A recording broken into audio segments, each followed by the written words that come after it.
Everyone, मैं हूं प्रतिमा और आप सभी का आई एग्जाम बी के ऑनलाइन प्लेटफॉर्म पर स्वागत है। जैसा कि आप सभी जानते हैं कि IBPS SO एग्जाम स्पेशल की जो हमारी सीरीज चल रही है उसमें हम जो अनुवाद के प्रश्न होते हैं उनको हम डिस्कस करते हैं और शब्द अनुवाद का ये आपका दूसरा भाग है। लेकिन इसके बीच में एक वाक्य अनुवाद का भी आपको वीडियो बना के दिया गया था जिसमें बताया गया था कि वाक्य अनुवाद में जब विकल्प आपके सामने होते हैं तो किस प्रकार से उसका सही विकल्प आपको छांटना होता है। और इन शब्द अनुवाद में वो प्रश्न लिए गए हैं जो कि आपकी मुख्य परीक्षा के लिए बहुत महत्वपूर्ण है। ये प्रश्न आपके जो पहले एग्जाम हो चुके हैं जैसे PFRDA है, नाबार्ड है या और भी एग्जाम है उसमें जो आए हुए प्रश्न थे उनको लिया गया है।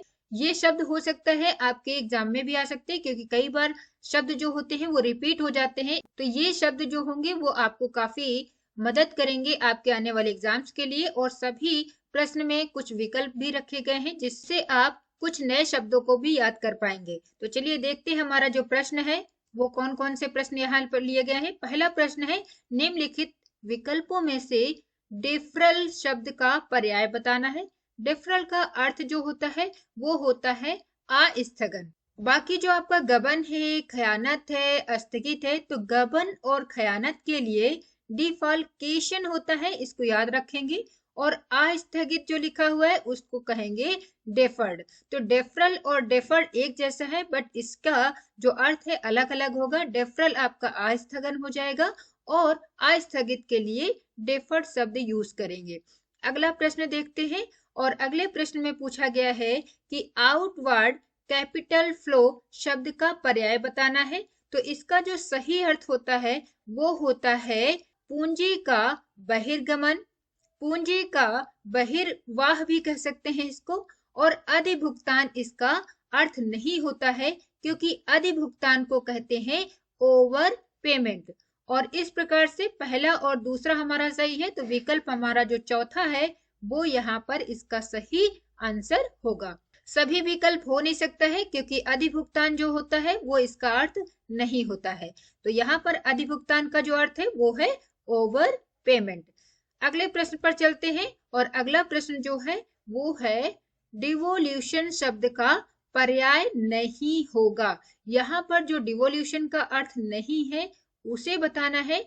तो डिवोल्यूशन बहुत इंपॉर्टेंट है, यहाँ पर पिछले जो परीक्षाएं हुई हैं उसमें देखने को मिला है, कई सारे एग्जाम में देखने को मिला है, सिर्फ एक ही एग्जाम में नहीं। तो इसका अर्थ होगा न्यायगमन और गारंटी के अनुसार दायित्व कहा जाना और साथ में इसको कहेंगे हम अंतरण। लेकिन जो आरेख है वो इसका अर्थ नहीं है। इसका जो आंसर होगा सही वो होगा आपका चौथा।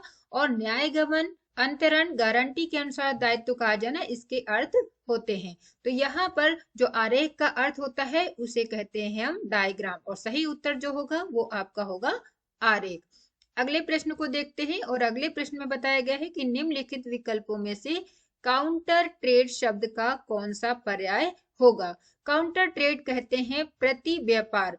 ट्रेड का मतलब व्यापार होता है और काउंटर का अर्थ होगा प्रति। तो इस प्रकार से काउंटर ट्रेड का अर्थ होगा प्रति व्यापार। जबकि अधपन्ना, जमा शेष और लागत कीमत का जो अर्थ होता है वो होता है काउंटर फॉइल अधपन्ना के लिए, क्रेडिट बैलेंस कहेंगे जमा शेष के लिए और कॉस्ट प्राइस का अर्थ होता है लागत कीमत। तो इस प्रकार से जो हमारा सही उत्तर होगा वो होगा पहला विकल्प। अगले प्रश्न को देखते हैं और अगला जो प्रश्न है वो है इनकैपेसिटेशन बेनिफिट पॉलिसी शब्द का कौन सा पर्याय होगा।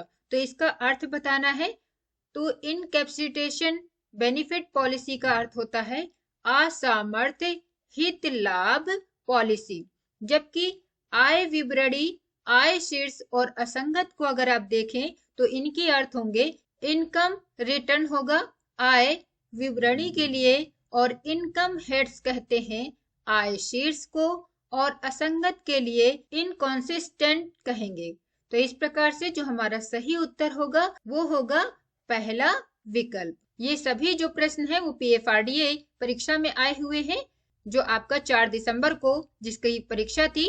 और ये आगे भी IBPS SO में ऐसे प्रश्न आ सकते हैं तो आप इन्हें भी याद कर लीजिए। अगर IBPS SO राजभाषा की मुख्य परीक्षा जो कि है 29 जनवरी को, उसकी तैयारी आई एग्जाम बी के साथ करना चाहते हैं तो आप इस कोर्स में अभी भी इनरोल कर सकते हैं। अधिक जानकारी के लिए आप इस नंबर पर कांटेक्ट कर सकते हैं या हमें मेल लिख सकते हैं। अगर आप IBPS SO की मुख्य परीक्षा देने वाले हैं तो आपको प्रैक्टिस करते रहना चाहिए, मॉक टेस्ट हल करते रहना चाहिए और ऐसे मॉक टेस्ट आपको IBPS SO मुख्य परीक्षा के लिए आई एग्जाम बी की वेबसाइट पर मिल जाएंगे, तो आप वहां पर विजिट करके मॉक टेस्ट को हल कर सकते हैं, जिससे आपकी तैयारी अच्छी तरीके से हो सके। ये मॉक टेस्ट आपके बिल्कुल एग्जाम की तरीके से बनाए गए हैं, तो आपको इनको हल करके अपनी तैयारी की जांच कर सकते हैं।